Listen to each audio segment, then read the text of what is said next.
నా కూతురు ఇక్కడే ఉందని నేను నమ్మాను. ఈ ఇంట్లో ఉన్న శన నమ్మారు.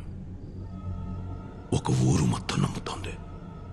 ఇప్పుడు నువ్వు బయటికెళ్ళి నా కూతురు లేదని చెప్తే ఆ నమ్మకం చచ్చిపోదు. ఒక ఊరు నమ్మకాన్ని చంపడమా, ఓ ఎంఆర్ఓని చంపడమా అంటే నేను ఎంఆర్ఓని చంపేద్దా. అయ్యారా నాయన గారు ఏటే